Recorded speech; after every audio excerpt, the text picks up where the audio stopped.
Oh, that's a good one. Another good one.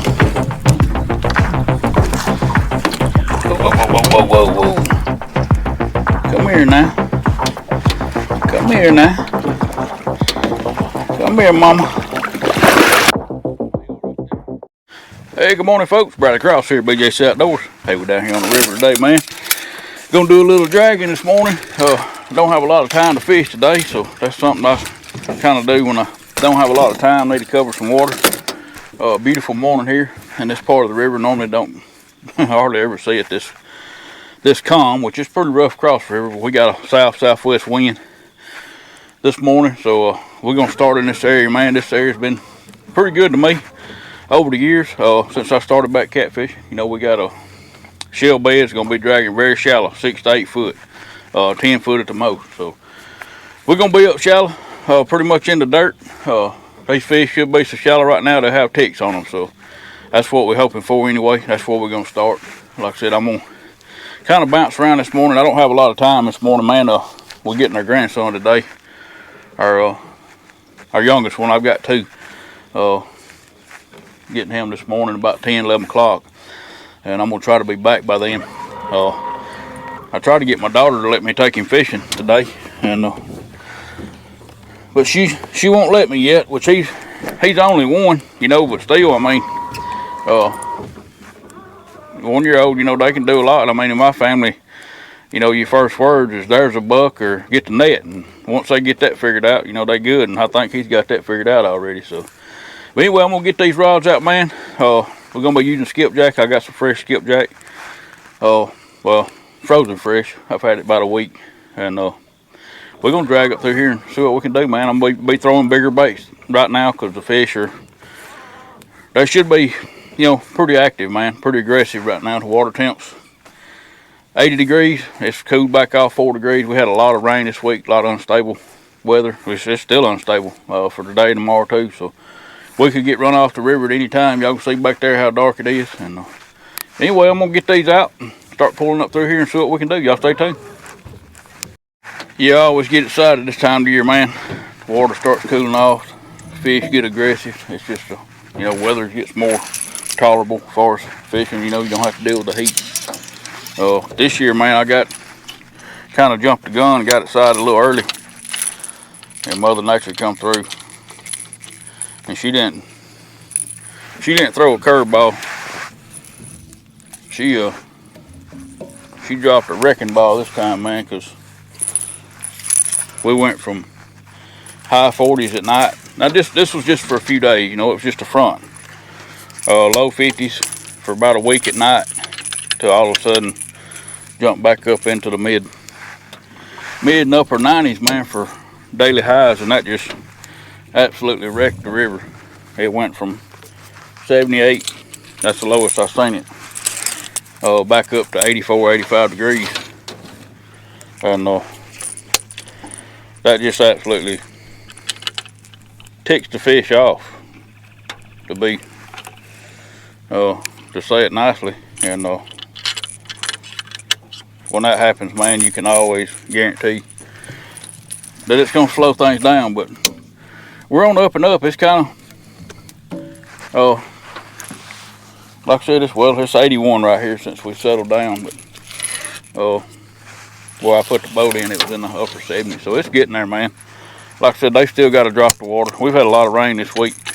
Matter of fact, upriver here, they got like 7 inches a couple days ago, and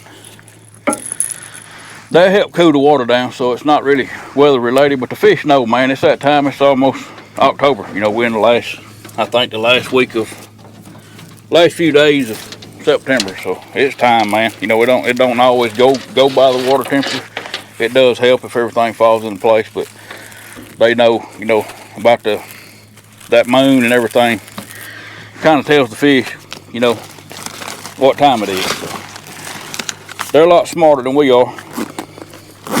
If they wouldn't be none.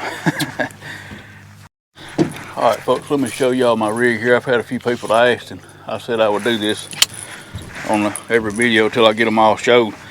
This is the rig I use for dragging. These are Ripping Lips medium heavy. This is old Stinky Pinky here. These are PC Fun Alios 300s.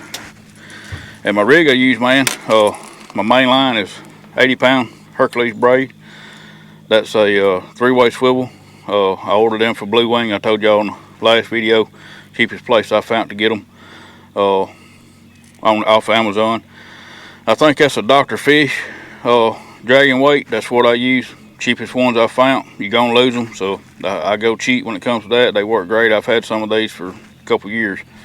But I tie that 3-way swivel to the main line, and right there's your weight for your dragging.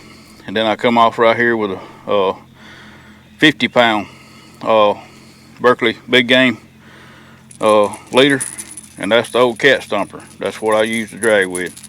You got a bead, rattle, another bead. I got my cat stumper on there with another bead. Got it pegged on top and bottom, and that's a Ripping Lips 10-aught tournament grade circle hook. That's a bad to the bone hook right there, man. I'm excited, man. I don't mean to be rambling. I'm trying to get the baits in the water, but I'm just excited. This week's been rough on me, man. Been trying to get some fishing done, because you know it's that time of the year.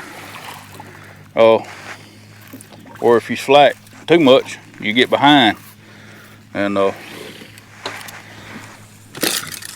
it's already starting to get to that unstable weather deal where you know kind of got to get out when you can. Cause you know I'm not scared to fish in the rain, but we've had storms all week, so I've kind of had to do some sporadic videos and to kind of keep myself ahead of the game. And I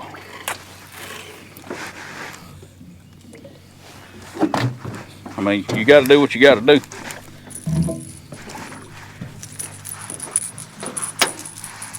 Alright folks, I'll show y'all the rest of this deal, dragging baits, how I do it. That's how I hook my skipjack right there, right through the top of that fin. You see it, that hook's kind of at an angle.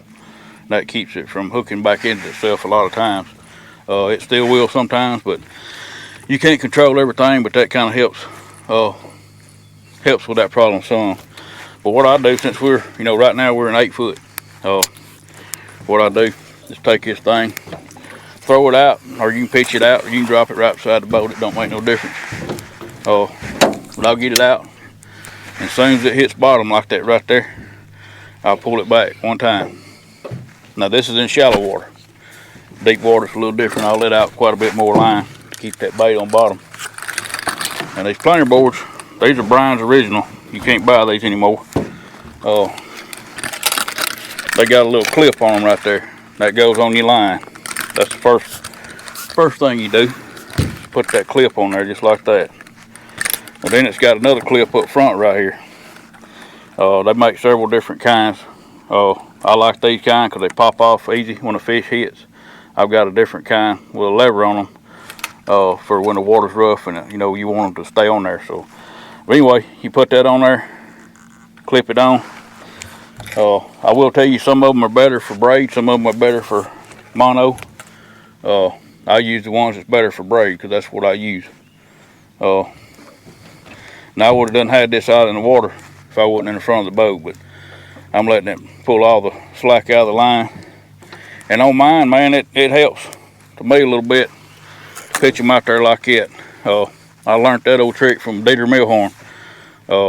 Y'all check him out if you hadn't already. He's a good dude. He's been around a long time. He's kind of like, I don't know, you got Steve Douglas, you know, he's the guru behind all this stuff. He started it all, and then you got some of the guys like him, Dieter Milhorn, you know, that came right in behind him, and you know, those guys, you learn a lot from them guys, you know, that's been doing that for a long time, that actually show it, you know. Now, I've been catfishing for years, you know, and I got my ways of doing certain things, and you ain't gonna change that. But this dragging planer board stuff, it's all new to me. I only been doing it for 2 years, and done really well at it, but I also had to watch some people to figure it out, the easier ways to do it. But as far as catching fish and finding the areas that it's productive in your area, that's trial and error in itself. But yeah, that's pretty much how I do All my dragging trips, like I said, the only difference in deeper water and right here is I'll let out more line. And you know, I've got some areas that I drag that are 50 foot deep, but I hardly ever get over that. That's just if I'm any deeper than that, I don't fish, hardly ever fish that deep. Period. I'm a shallow water catfisherman, because I'm a firm believer, you know, that a catfish will spend more than half its life up shallow, and that's proved to be true in my area and where I fish at, so, and how I fish. So. And plus the shallow water bite is a lot more intense to me, and the shallow water fish are not as finicky. Like when a cold front comes through, stuff like that, you can still catch fish up shallow. Where out deep, you sometimes they can be anywhere. They can be stuck on the bottom, mid-range depths, you know, anywhere between the surface and the bottom. Where up shallow, you know, you got 8 to 12 foot. That's all they got, you know, 0 to 12 foot. So a lot easier to figure them out in shallow water when conditions get tough. But not to say that it's any easier to catch them, but it's, you know, a little bit easier to find them. It's kind of like the difference in here. The river's a mile wide. You get up places like the Cumberland or, you know, certain parts of the Tennessee River even, the river gets narrow, you know, even a few hundred yards wide. Well, you throw out planer boards and drag that strip, you can cover the whole river, you know, from one side to the other. So if there's a fish down there, you're gonna pull a bait across him. Don't make it any easier because you still got to catch them. But it makes it a whole lot easier to find them because they're concentrated in that, you know, kind of like a highway. Where here they could be anywhere, a mile, you know, from bank to bank, at any depth. So a little bit easier with the river fishing as far as finding them, but like I said, they've all got to be caught, and that's the same deal on all bodies of water. So don't get me wrong, I'm not saying it's easier on a little river or narrow rivers, but it just puts the fish in more concentrated areas and it makes it easier to find them. We're gonna amp it up today too. We're gonna start out pulling at 0.7, and we're probably gonna stay pretty fast for the most part all morning, because like I said, I got to cover some water. I don't have a lot of time, and we got to make something happen fast, or at least find a fish. You know, if we find a fish, then we can slow it down just a little bit. But starting out, we're gonna pull my max speed, you know, for me, which is 0.7. Oh, there we go, folks. There we go. There we go. Oh yeah, that's a good one. Golly, y'all see that? That's a big fish right there. That's a good one. See how they come up? You catch them in that 4 foot of water like that. Golly. That's what I'm talking about, folks. They can't go down. They got to go right, left, or up. And a lot of times they'll come up just like a bass. That's a good one.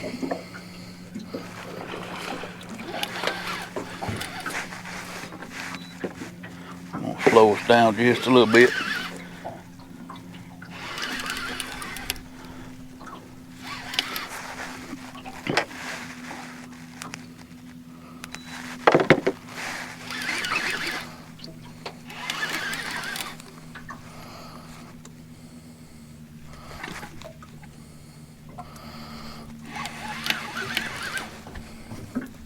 They get mad, man, and they up shallow like this, you know, they're feeding.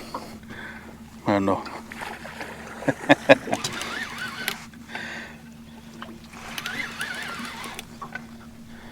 very aggressive.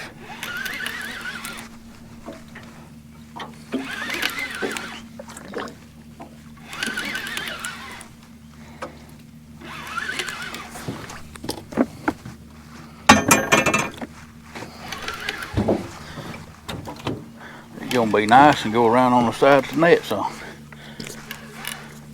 that's almost unheard of in my world.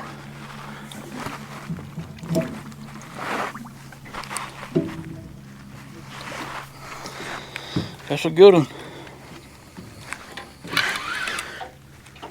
4 foot of water. This was my shallowest rod.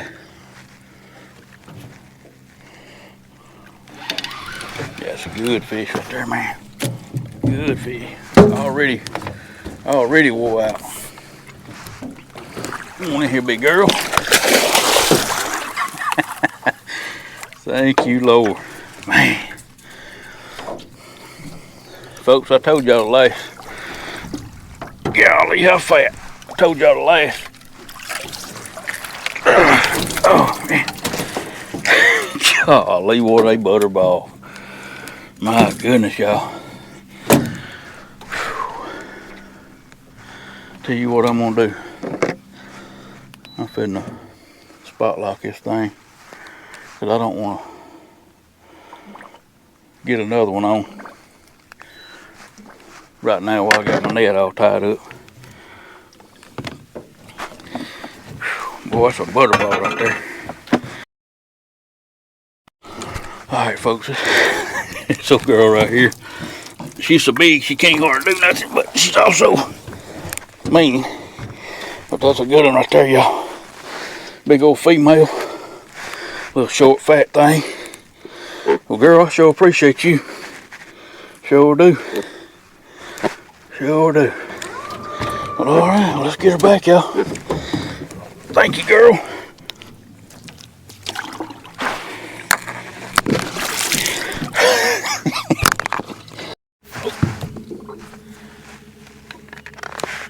That one almost hooked up over on that outside again.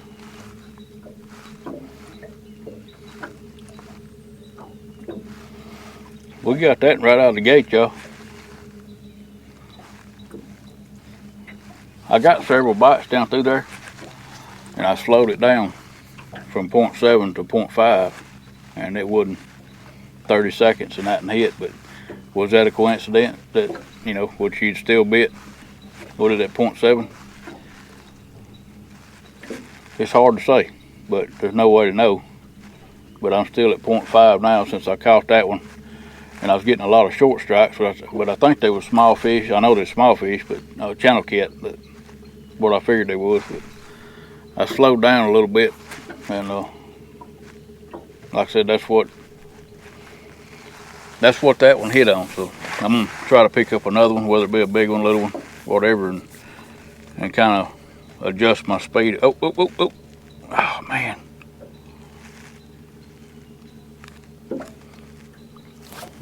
Thought that one was fixed. Go down this one over here's got one pulling it back now.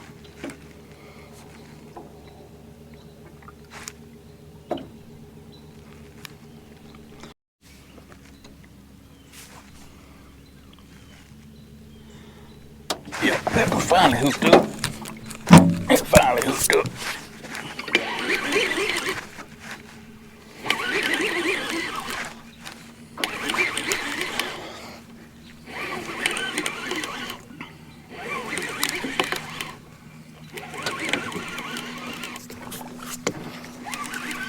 This one definitely ain't no big one, but it don't matter. We're trying to establish that pattern right now. That's what you got to do. Speed.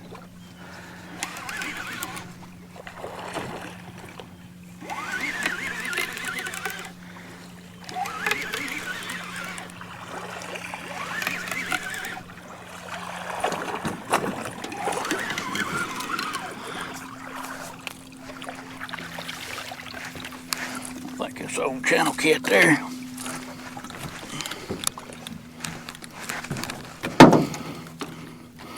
Hey, buddy. Yeah. Old skinny channel cat. Let me get these grippers up here.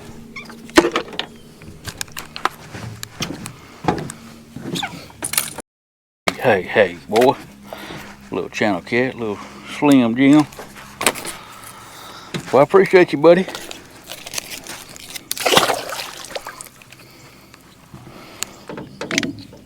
Alright, folks, what I'm gonna do, since we caught that good one, and got several bites up through there, but I did pull over half of that little short drag.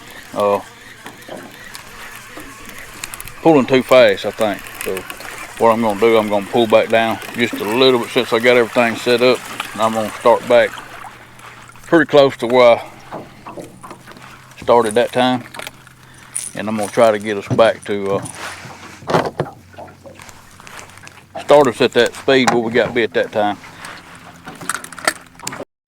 All right, folks, we're getting them out. Like I said, I'm starting back just a little bit.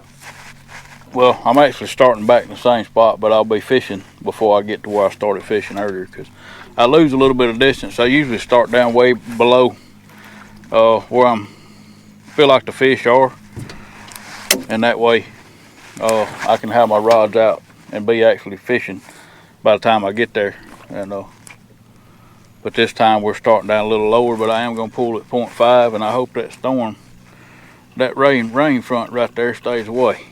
I hadn't heard any thunder or anything, but it's pop-up showers, man, everywhere, and you know, and an occasional severe thunderstorms been popping up for the past 3 days, so kind of got to keep my eye on that.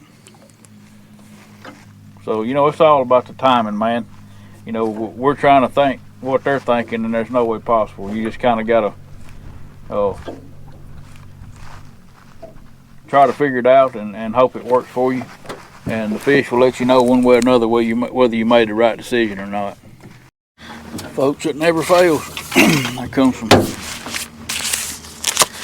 from rain. I figured it would. I hadn't been able to get a day in this week without rain, and it's not really enough rain to do anything but make it nasty. So I'm gonna put this umbrella up for right now and try to keep my camera dry anyway. So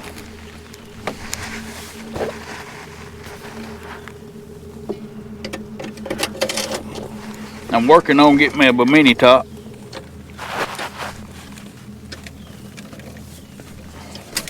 It's having to be custom built.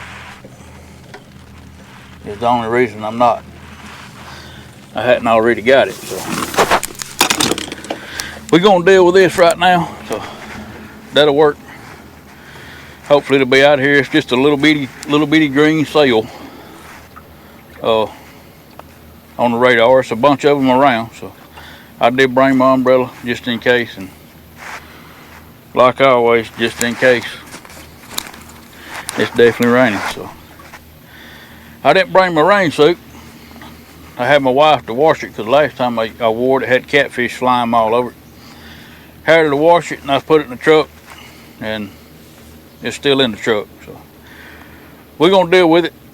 Like I said, if I can keep my camera dry, and I may have to take my mic off just to keep it dry if it gets any heavier than this. So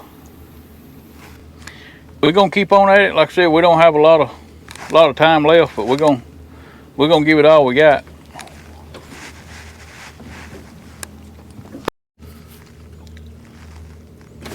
Oh, there we go. There we go. That's a drag puller right there, y'all. Oh man, did it come off? I think he did. Dadgummit. Man.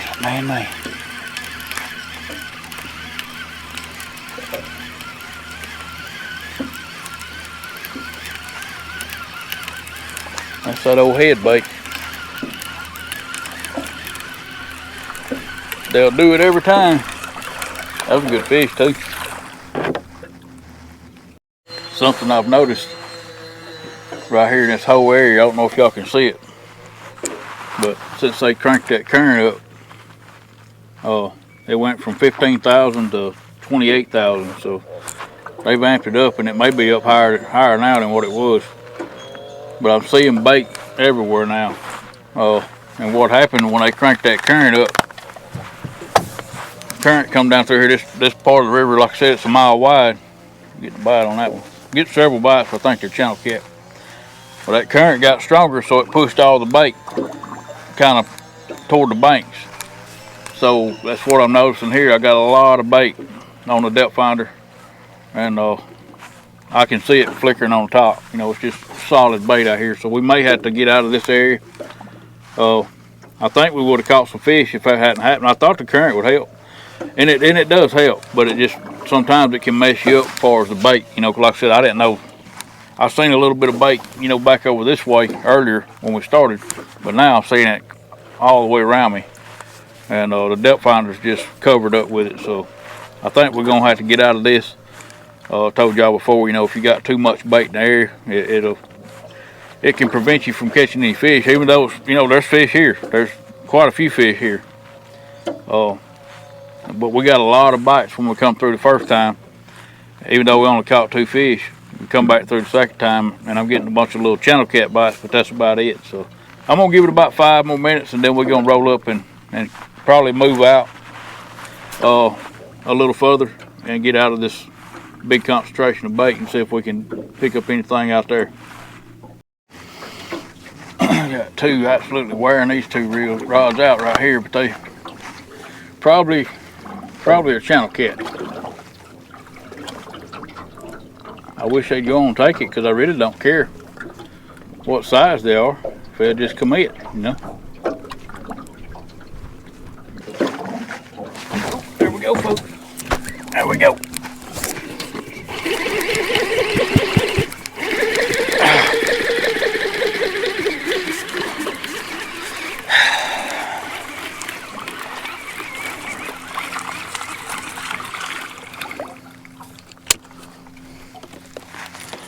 Folks, no matter how hard you try, see that scale right there? That's what cost me that fish.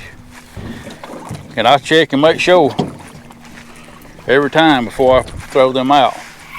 But what happens, them channel cats start pecking around on your bait, and they'll turn that hook into that bait.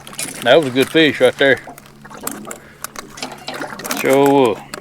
Man. I hate when that happens. Some things you can't control, and I guess that is definitely one of them.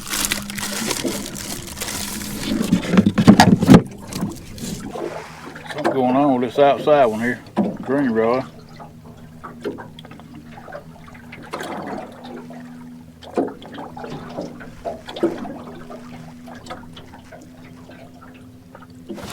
That's a fish on there. It was.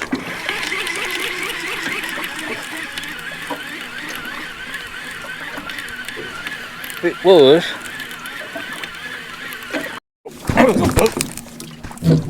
There we go. I know I was hearing something.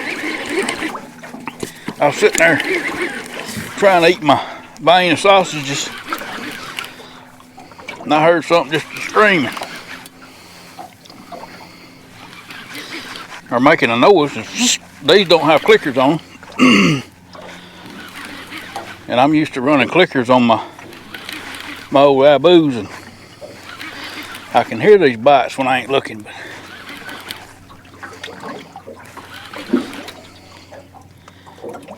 that's good fish right here.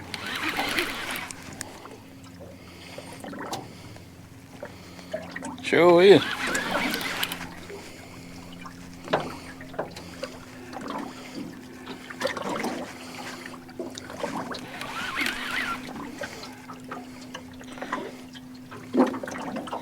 He may be in that other line. I don't think so.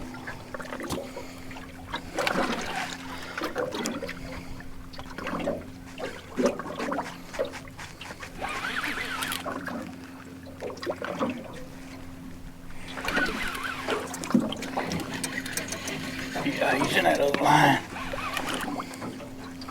It's all right though.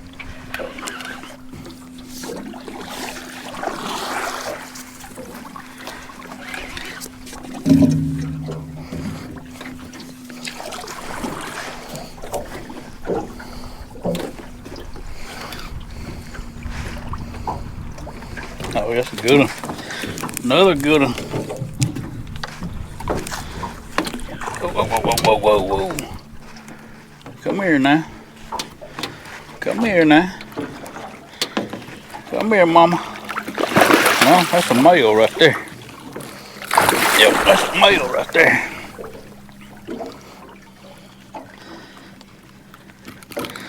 Come on up here, buddy. Come on up here, buddy. Come on up, Pip. Whoa, whoa, whoa, whoa, whoa, whoa, whoa. Don't do that. Don't do that. That's right. Come on, buddy. Come on, buddy. I'll let you go. Get in there. Let us look at you a minute. Goodness gracious, folks.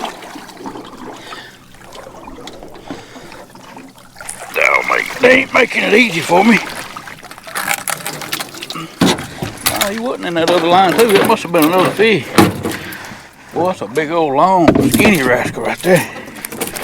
Let me move you up here where you don't knock my veinas over.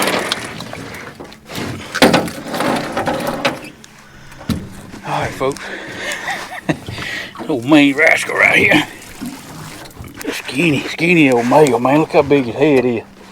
Look how big, small his body is. Slim Jim, son. You need to get up on the bank, get you something to eat. Well, all right. Well, let's get him back. But I sure appreciate you right here at the end. We're about to run out of time.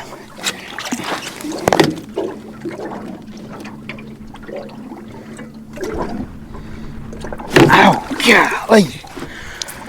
Man. They do it every time, folks.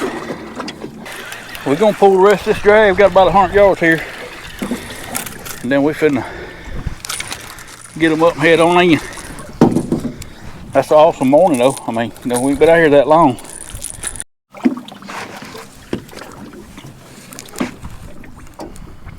Stay on there, bud. I don't think he did. I think he's too small to stay on there. All right, folks, we're finna wrap this one up, man. As you can see, the river's getting rough, man. Starting to white cap. It's not too bad to fish, but I think the problem I'm having is it's pushing me too fast. I got my trolling motor at 0.7, and it's cutting off on me because the wind's pushing me from the back faster than my trolling motor. But anyway, you know, I hadn't got any bites except 0.3 to 0.5, so I'm moving too fast. But we're ready to get out of here anyway, man. Like I said, I couldn't stay out here very long. I just want to come out and see what I could do. You know, coming to a productive area that I thought, and they're getting there, man. Like I said, the fish are trying to move to the areas where they need to be, and as soon as the conditions settle down with the weather and them drop the water and everything, you know, here about 2 weeks it's gonna be on fire. Just about the Tennessee River from one end to the other is gonna be good. But like I said, we're gonna get out here and go spend a little time with the grandson and get everything set up, get ready to get back out tomorrow and try to do something else. But anyway, I'm gonna quit rambling, man. I appreciate y'all watching. I'll catch y'all next one. See you then, and God bless you.